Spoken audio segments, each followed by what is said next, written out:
새해도 여러분 모두에게 하나님의 말씀이 임해서 그 말씀으로 위로받고 모든 병을 고침받고 풍성한 은혜 받는 새해가 되시기를 주님의 이름으로 축원합니다. 오늘은 주현절 셋째 주일입니다. 주현절이란 주는 주님, 곧 하나님이고 현은 나타나다는 뜻입니다. 주현절이란 주님 곧 하나님께서 세상의 모습을 나타내신 사건을 기념하는 절기입니다.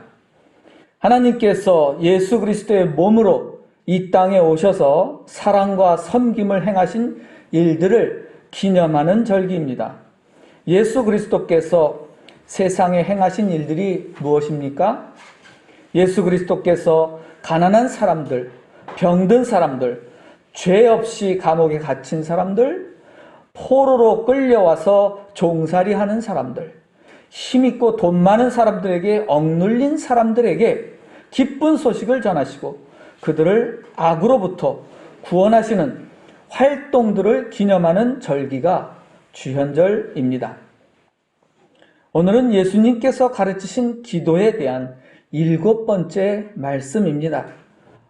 주기도에 나오는 용서에 대해서 말씀을 전하고 있습니다. 죄의 고백과 용서란 제목으로 2번째 설교입니다. 이 제목에서 죄의 고백이란 말이 용서라는 말보다 먼저 나옵니다. 그 까닭이 무엇일까요? 죄를 용서하고 용서받으려면 반드시 죄의 고백이 먼저 있어야 한다는 것을 의미합니다. 용서에 대해서 말하기 전에 먼저 죄의 고백이 있어야 한다는 것입니다. 이것이 성경의 가르침이고 예수님의 가르침입니다. 용서를 말하면서 죄를 고백하지 않는다면 용서할 수도 없고 용서받을 받을 수도 없습니다. 죄의 고백이 없이 용서를 말하는 것은 용서가 뭔지 모르는 것입니다.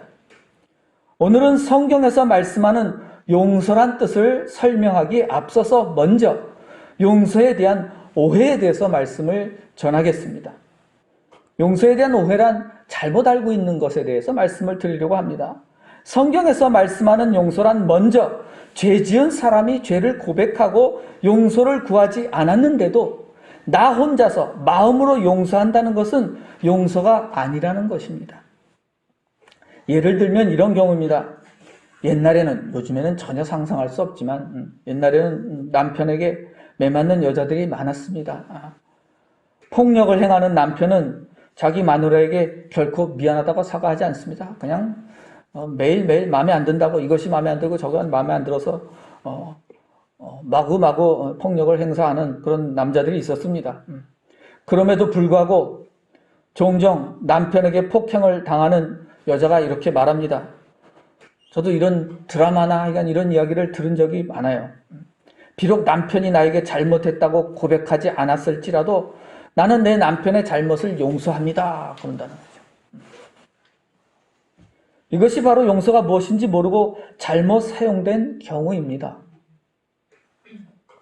그것은 결코 용서가 아닙니다.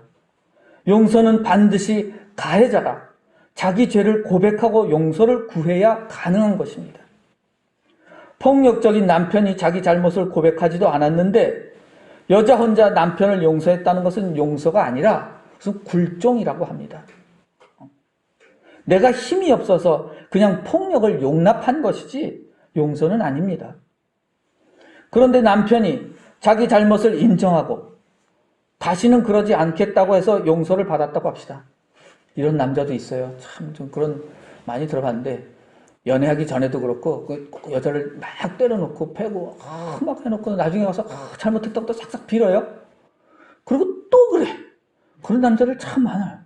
의외로 많아. 그냥 그 앞에서 막 빌어. 막 눈물 흘리면서 빌어. 그런데 그걸 또 그러더라고. 만약에 그렇다면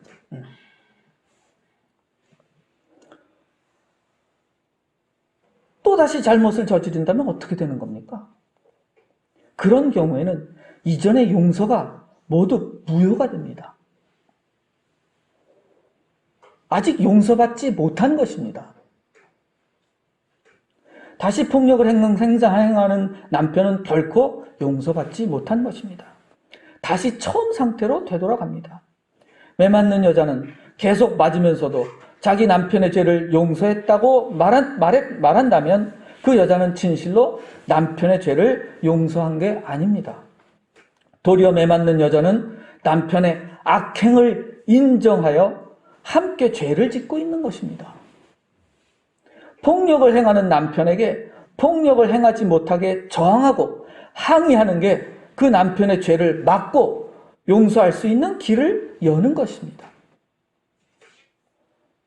절대로 오해가 없기를 바랍니다. 용서는 반드시 죄를 지은 사람이 진심으로 자기의 죄에 고백할 때만 가능한 일입니다. 또한 다시는 똑같은 죄를 짓지 않아야 용서가 성립하는 것입니다.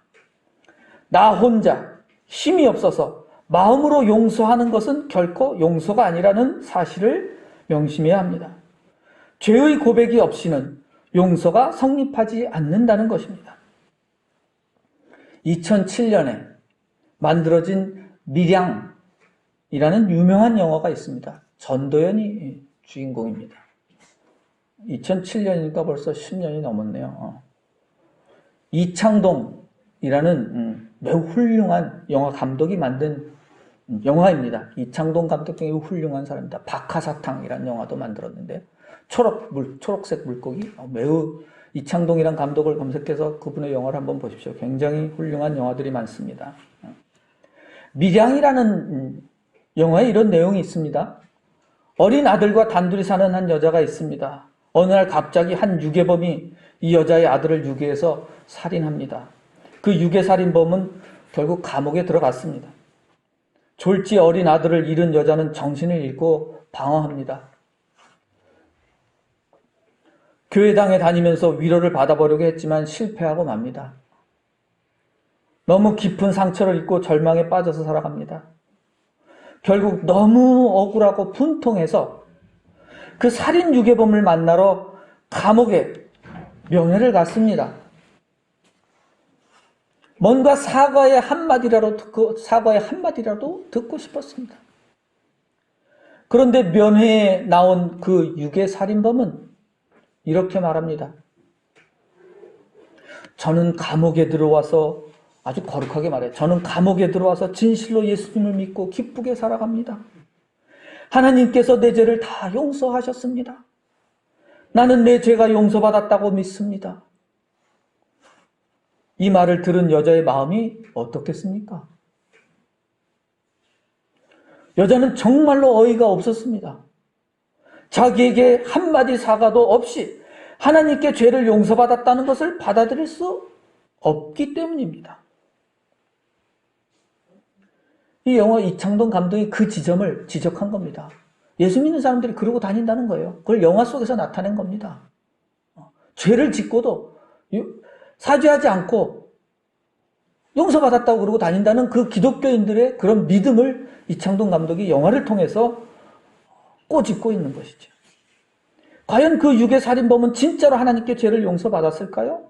절대로 그렇지 않습니다. 그럴 리가 없습니다. 그 유괴살인범은 피해자에게 진심으로 죄를 고백하고 용서를 구하지 않았기 때문입니다. 가해자가 피해자에게 자기 죄를 고백하고 용서를 구하지 않으면 당연히 피해자도 그 살인범의 죄를 용서할 수가 없습니다. 왜냐하면 그 살인범은 그 피해자에게 자기 죄를 고백하고 용서를 구하지 않았기 때문입니다. 죄를 짓지 않았다고 믿고 그렇게 주장하는 사람의 죄를 어떻게 용서할 수 있겠습니까? 죄가 있어야 용서가 가능한데 죄가 없다고 하니 용서할 죄가 없어서 용서하고 싶어도 용서할 수가 없는 것입니다. 그 유괴살인범은 결코 하나님께 자기 죄를 용서받지 못했습니다. 먼저 피해자에게 자기 죄를 고백하고 용서를 구하지 않았기 때문입니다. 먼저 내가 피해를 끼친 사람에게 자기 죄를 고백하지 않고 용서받지 못하면 하나님 앞에서 용서란 없습니다. 하나님 앞에서 용서받으려면 먼저 내가 피해를 끼친 사람에게 죄를 고백하고 용서를 구해야 합니다.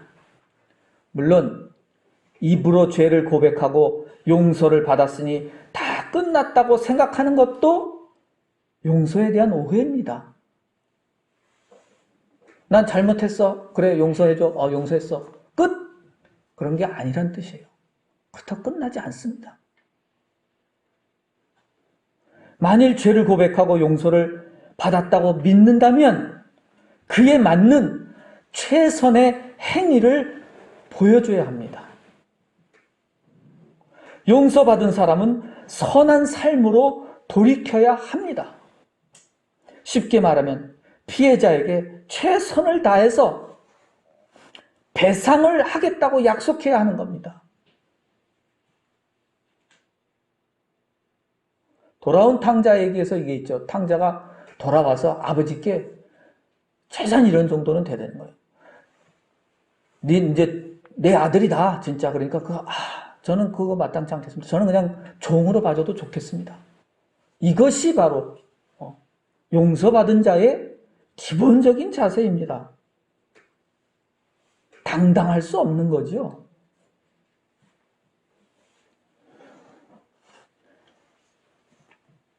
비록 다 할 수 없을지라도 최선을 다해야 합니다.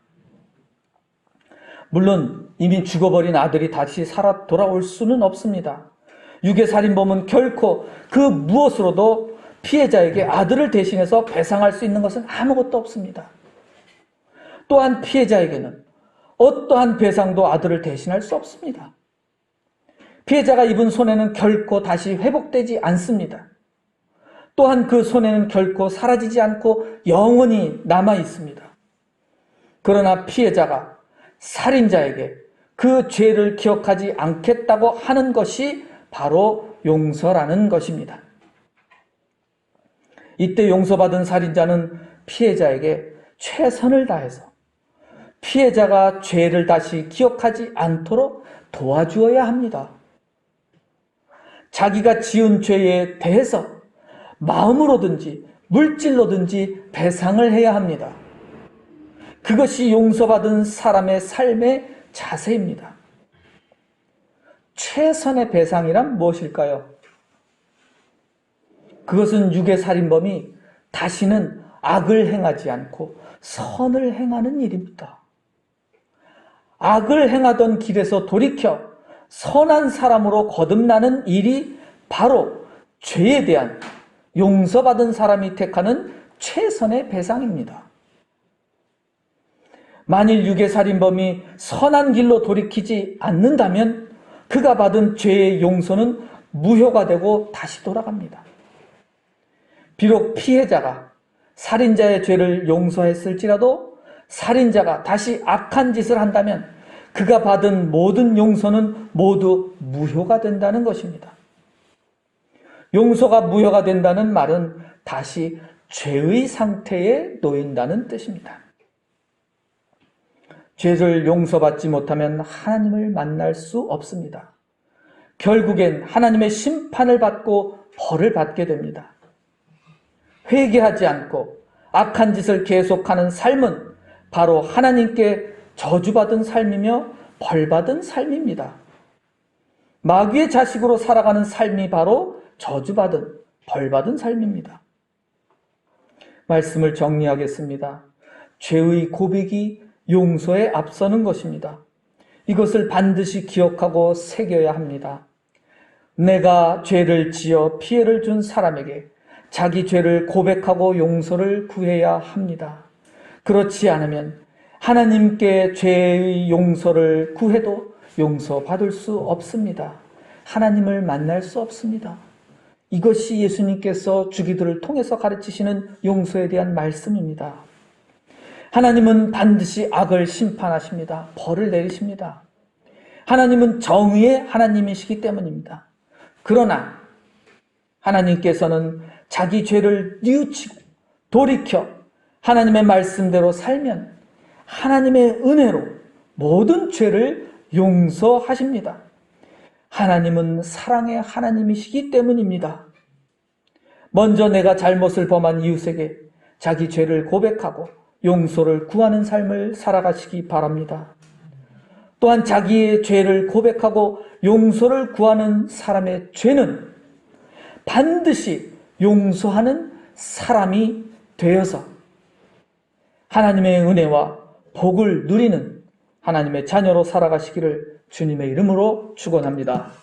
기도드리겠습니다.